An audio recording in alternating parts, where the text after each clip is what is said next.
হযরত সুলাইমান আলাইহিস সালাম চিঠি লিখলেন রানী বিলকিসের কাছে, আর হুদুদ পাখিকে দিয়া বললেন এটা জায়গা মতো পৌঁছাই দাও। তুমি ওইখানে গেছিলে কিনা তার প্রমাণ আমি বের করে নেব। আমার ভাইরা, হুদুদ পাখি এই চিঠিটা নিয়ে রানী বিলকিসের গোপন কক্ষের মধ্যে প্রবেশ করলো। প্রবেশ করে রানী বিলকিসের সামনে চিঠিটা রেখে দিল। এরপরে এক সাইডে সরে গিয়ে দাঁড়ালো রানী বিলকিস। ওই চিঠিটার মোহর খুললেন, সিলগালা খুলে চিঠিটা খুলেই দেখলেন প্রথমেই লেখা আছে ইন্নাহু মিন সুলাইমান ওয়া ইন্নাহু বিসমিল্লাহির রহমানির রহিম। বলেন না সুবহানাল্লাহ। আমার ভাইরা, চিঠির ভাষা হলো নবী সুলাইমান লিখলেন রানী বিলকিস, এই পৃথিবীর একচ্ছত্র মালিকানা হচ্ছে আমার আল্লাহর। আল্লাহ ছাড়াই পৃথিবীর মালিক কেউ হতে পারে না। তুমি আল্লাহকে মানবে আর আমি সুলাইমান আমার অধীনে চলে আসবে। এটাই যদি তুমি মানো তাহলে তুমি নিরাপদ থাকবে, আর এটাই যদি না মানো তাহলে তোমার বিরুদ্ধে যুদ্ধ ঘোষণা করা হবে। চিঠির ভাষা দেখেই তো রানী বিলকিস হতভম্ব হয়ে গেছে। এই চিঠি কোনো সাধারণ মানুষের চিঠি হতে পারে না, এটা চ্যালেঞ্জপূর্ণ একটা চিঠি। তখন উনি মন্ত্রী পরিষদদের ডেকে বললেন যে দেখেন, বাদশা সুলাইমানের পক্ষ থেকে একটা চিঠি এসেছে, নিশ্চয়ই সম্মানিত একটা চিঠি, যার প্রথমে লেখা হয়েছে দয়াময় পরম দয়ালু আল্লাহর নামে শুরু করতেছি। আমার ভাইরা, তো দয়াময় পরম দয়ালু আল্লাহর নামে শুরু করতেছি, এই কথাটা যদি আপনি বাংলায় বলেন কোনো সওয়াব হবে? বলেন, বাংলায় বললে কোনো সওয়াব নাই, কিন্তু যদি আপনি আরবিতে বলেন বিসমিল্লাহির রহমানির রহিম, তাহলে সওয়াব আছে না নাই? আছে। আমার ভাইরা, বিসমিল্লাহর মধ্যে আল্লাহ পাক রব্বুল আলামিন 19টা হরফ দিলেন। কয়টা? 19টা হরফ। আল্লাহর নবী বলেছেন একটা একটা হরফ যদি কেউ কোরআনুল কারীমের উচ্চারণ করে তার আমলনামার মধ্যে আমার আল্লাহ 10টা করে নেকি লিখে দেয়। আল্লাহর নবী আবার এটাও স্পষ্ট করেছেন আলিফ লাম মিম এটা একটা হরফ না, আলিফ একটা হরফ, লাম একটা হরফ, মিম একটা হরফ। কেউ যদি আলিফ লাম মিম পড়ে তাহলে তার আমলনামার মধ্যে আল্লাহ পাক রব্বুল আলামিন সঙ্গে সঙ্গে 30টা নেকি লিখে দেয়। সুবহানাল্লাহ। আমার ভাইরা, এজন্য আল্লাহ পাক রব্বুল আলামিন বিসমিল্লাহর মধ্যে 19টা হরফ দিলেন। একবার যদি কেউ বিসমিল্লাহ বলে সঙ্গে সঙ্গে তার আমলনামার মধ্যে 190টা লেখা হবে। কিন্তু কেউ যদি বলে দয়াময় পরম দয়ালু আল্লাহর নামে শুরু করছি, তার নামে নেকি লেখা হবে? বলেন জোরে কোন, আরো জোরে কোন। নেকি লেখা হবে না। কিন্তু মাঝে মাঝে দেখবেন কিছু কিছু বুদ্ধিজীবীর উদয় হয়, তারা কয় বিসমিল্লাহির রহমানির রহিম আমরা বলতাম না, দয়াময় পরম দয়ালু আল্লাহর নামে শুরু করছি, এটাই বলে শুরু করে।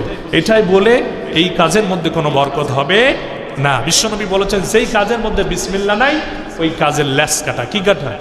লেস কাটা। সেই কাজের মধ্যে কোনো বরকত আসবে না। হাদিস শরীফের মধ্যে আবু বকর সিদ্দিক থেকে বর্ণিত একটা হাদিস এসেছে, আল্লাহর নবী বলেছেন মান ক্বালা বিসমিল্লাহির রহমানির রহিম 10,000 হাসানা, আল্লাহ পাক সঙ্গে সঙ্গে তার আমলনামার মধ্যে 10,000 নেকি লিখে দেয়। আর যে ব্যক্তি একবার বিসমিল্লাহ বলেছে সঙ্গে সঙ্গে তার আমলনামা থেকে 10,000 গুনাহ মাফ করে দেওয়া হয়। এরপর আল্লাহর নবী বললেন শুধু তাই নয়, তার আমলনামায় আল্লাহ পাক 10,000 মর্যাদা বৃদ্ধি করে দেয়। সুবহানাল্লাহ। মান ক্বালা বিসমিল্লাহির রহমানির রহিম কাতাবাল্লাহু লাহু 10,000 হাসানা ওয়া মাহিয়া আনহু 10,000 সাইয়্যা ওয়া রাফা'a লাহু 10,000 দারাজা। আল্লাহর নবী বললেন 10,000 নেকি লেখা হয়, 10,000 গুনাহ মাফ হয়, আর 10,000 মর্যাদা আল্লাহ তার বাড়িয়ে দেন। বলেন না সুবহানাল্লাহ। শুধু তাই নয়, হাদিস শরীফের মধ্যে আসছে আল্লাহর নবী বললেন মান ক্বালা লাহু বিসমিল্লাহির রহমানির রহিম মাররাতান লাম ইয়াবকি, তার শরীরের মধ্যে আল্লাহর নবী বলেন যদি কেউ একবার বিসমিল্লাহির রহমানির রহিম বলে লাম ইয়াবকি, তার শরীরের মধ্যে বিন্দু মাত্র জাররা পরিমাণ গুনাহ তার আমলনামায় থাকতে পারে না। সুবহানাল্লাহ। একবার যদি কেউ বিসমিল্লাহ বলে, আল্লাহর নবীজি বলেছেন তার শরীরে কোনো গুনাহ নাই। মাররাতান, একবার বললে তা গুনাহ নাই মানে কি কবিরা গুনাহ মাফ হয়ে যাবে? না, সগীরা যত গুনাহ আছে একবার বিসমিল্লাহ বলে আল্লাহর নবীজি বলেছেন তার শরীরে আর কোনো সগীরা গুনাহ থাকতে পারে না। বলেন না সুবহানাল্লাহ। একবার বিসমিল্লাহ বলার সঙ্গে সঙ্গে মাফ। আমার ভাইরা, রানী বিলকিসের সামনে যখন চিঠিটা এসে হাজির হল, উনি পড়লেন পরে দেখলেন বাচ্চা সুলাইমানের কাছ থেকে পাঠানো হয়েছে। মন্ত্রী পরিষদদের নিয়ে আলোচনা হলো। পরিষদের লোকজন বলো, এ বিলকিস, বিলকিস, রানী বিলকিস, আমাদের প্রত্যেকের আন্ডারে 10,000 করে সৈন্যবাহিনী আছে। আপনি যদি হুকুম দেন, আমরা 312 জন উপদেষ্টা পরিষদে, আমরা 312 জনের প্রত্যেকের 10,000 করে সৈন্য নিয়ে বেরিয়ে যাব। বাচ্চা সুলাইমান পালানোর সুযোগ পাবে না। রানী বিলকিস বুদ্ধিমতী ছিলেন, উনি বললেন, না না, তোমরা যুদ্ধের কথা চিন্তা করো না, কারণ যার শুরুর চিঠির প্রথমে বক্তব্য এমন হতে পারে, তার নিশ্চয়ই কোনো ক্ষমতা না থাকলে সে এই ধরনের বক্তব্য লিখতে পারে না, সুতরাং তার বিরুদ্ধে যুদ্ধ করা যাবে না। আমার ভাই, এটা অনেক ঘটনা, আমি সেই দিকে যাচ্ছি না। আমার মেন কথা হলো, নবী সুলাইমান যে চিঠিটা লিখেছিলেন, চিঠির প্রথমেই ছিল বিসমিল্লাহির রহমানির রহিম। এই বিসমিল্লাহর বরকত কি, বিসমিল্লাহর ফজিলত কি, নবী সুলাইমান কেন লিখলেন, এটার বরকতটা কি? আমার ভাইরা, শুধু এখানেই শেষ নয়, বাশার হাজি মদ করছিলেন। কি করছিলেন? মদ খোর। তো মদ খাওয়ার জন্য প্রস্পটারে যাচ্ছে, মদের আড্ডাখানায়।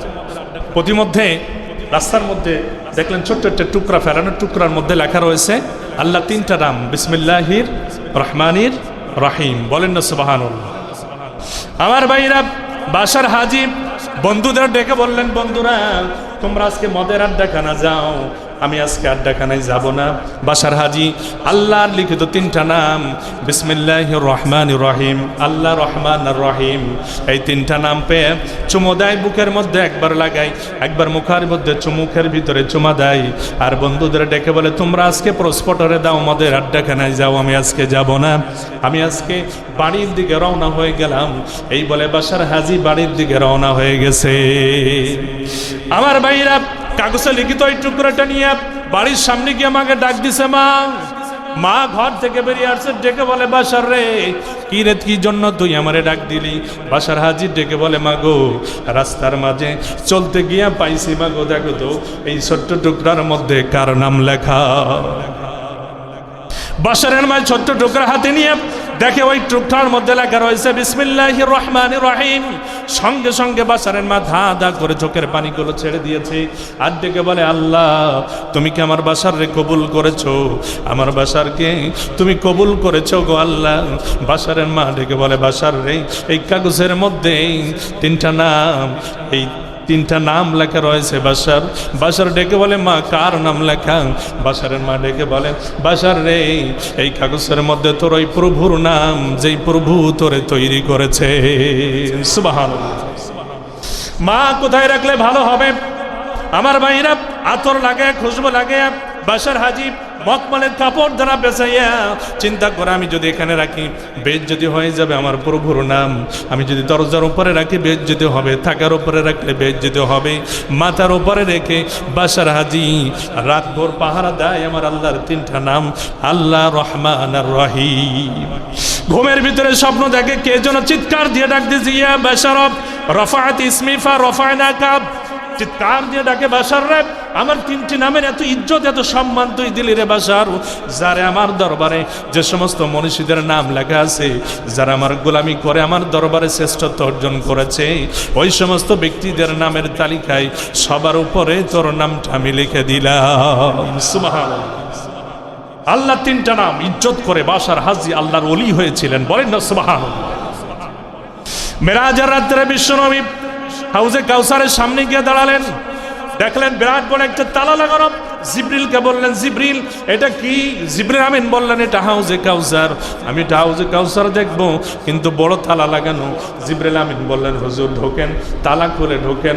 জিবরিল আমিনকে আমার নবী ডেকে বললেন, জিবরিল কেমনে ঢুকতাম, বড় তালা লাগানো, চাবি কই? হযরত জিবরিল আমিন বললেন, হুজুর এই তালা চাবির নাম হচ্ছে বিসমিল্লাহির রহমানির রহিম। আপনি বিসমিল্লাহির রহমানির রহিম বলে হাত দেন, সঙ্গে সঙ্গে এই তালা খুলে যাবে। সুবহানাল্লাহ। আমার নবী বিসমিল্লাহির রহমানির রহিম বলে হাত দিলেন, সঙ্গে সঙ্গে হাউজে কাউসারের তালা খুলে গেল। বলেন না সুবহানাল্লাহ। আমার আল্লাহ ডেকে বললেন, জিবরিল আমার বন্ধুরে বলে দাও, দুনিয়াতে যারা প্রত্যেক কাজের আগে বিসমিল্লাহ বলবে তারাই হাউজে কাউসার পেয়ে যাবে। আমার ভাইরা, আল্লাহর নবী দুনিয়াতে আসার পরে বারবার আসমানের দিকে তাকায় নবী বললেন, আল্লাহুম্মা কুলু বিসমিল্লাহির রহমানির রহিম, আল্লাহ আমি কিন্তু বিসমিল্লাহ বাদ দেই না, ফারজুকনা লিহাযান নাঈম, এই নিয়ামত থেকে মেহেরবানি করে তুমি আমারে বঞ্চিত কইরো না। আল্লাহ পাক রব্বুল আলামিন ডেকে বললেন, জিবরিল আমার বন্ধুকে সংবাদ দিয়া দেই, আর আমার বন্ধুকে বলে দেই, আমার বন্ধু প্রত্যেক কাজের আগে বিসমিল্লাহ বলে আর বারবারই আমার দিকে বলে, আল্লাহ এই নিয়ামত থেকে আমারে বঞ্চিত কইরো না। আমার বন্ধুকে বলে দাও, আমি আমার বন্ধুর জন্য, আমার বন্ধুর উম্মতের জন্য হাউজে কাউসার রিজার্ভ করে দিলাম। সুবহানাল্লাহ। আল্লাহ পাক রব্বুল আলামিন আয়াত নাজিল করে দিলেন, ইন্না আ'তাইনাকাল কাউসার। এটা আমরা সবাই পারি না? পড়েন, ইন্না আ'তাইনাকাল কাউসার ফাসাল্লি লিরাব্বিকা ওয়ানহার ইন্না শানিআকা হুয়াল আবতার। আল্লাহ বললেন, জিবরিল আমার বন্ধুরে বলে দাও, আমার বন্ধুর জন্য, আমার বন্ধুর উম্মতের জন্য আমি আল্লাহ পাক রব্বুল আলামিন হাউজে কাউসার রিজার্ভ করে দিলাম। জোরে সোরে আমরা জিকির করি, আল্লাহর লা ইলাহা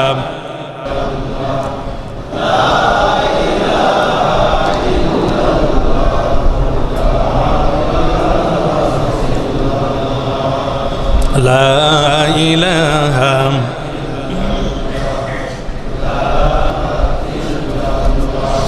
লা ইলাহা ইল্লাল্লাহু মুহাম্মাদুর।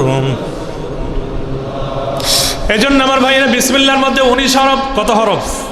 19 হরফ। রাত দিন 24 ঘন্টা, 5 ওয়াক্ত নামাজের জন্য 5 ঘন্টা।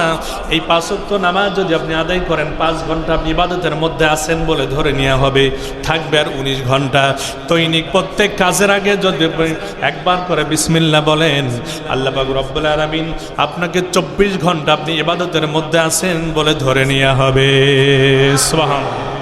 5 ওয়াক্ত নামাজে 5 ঘন্টা, থাকে 19 ঘন্টা। আপনি প্রত্যেক কাজের আগে বলবেন বিসমিল্লাহ। বিসমিল্লাহ হরফ কয়টা?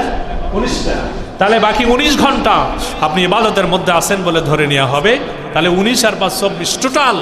আপনি যদি প্রত্যেক কাজের আগে বিসমিল্লাহ বলে শুরু করেন আর 5 ওয়াক্ত নামাজ পড়েন, 24 ঘন্টা ইবাদতকারী হিসেবে কিয়ামতের দিন আপনি আল্লাহর সামনে উঠে যেতে পারবেন। বলেন না সুবহানাল্লাহ। আমার ভাইরা, জাহান্নামের ফেরেশতা থাকবে, মালিক ফেরেশতা, বিরাট বড় লাঠি থাকবে তার হাতে। তার চেহারা দেখলে মানুষের পেশাব পায়খানা হয়ে যাবে। এই মালিক ফেরেশতা যখন কোন বান্দা বান্দিকে শাস্তি দেওয়ার জন্য পাঠিয়ে দেবে জাহান্নামের ভিতরে, আমার ভাইরা বলবেন, কিভাবে যাবে ফেরেশতা জাহান্নামের ভিতরে? তার কি শাস্তি? আর জাহান্নামের আগুনের তাপ লাগবে না? লাগবে না? একটা পাজা যদি আপনি পড়ান, ওই পাজার মধ্যে যদি আপনি কাউকে পাঠান, তাহলে তার তাপমাত্রা লাগবে না? সে মানুষ হোক, জিন হোক, যাই হোক না কেন, তার তাপমাত্রা সহ্য করা লাগবে।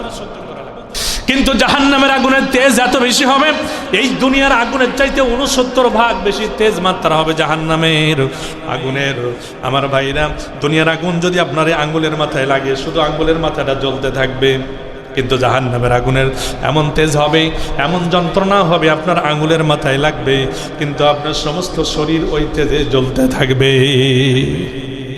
জাহান্নামের আগুনের এত তেজ হবে, আঙ্গুলের মাথায় লাগলে সমস্ত শরীর আপনার ওই যন্ত্রণায় জ্বলতে থাকে।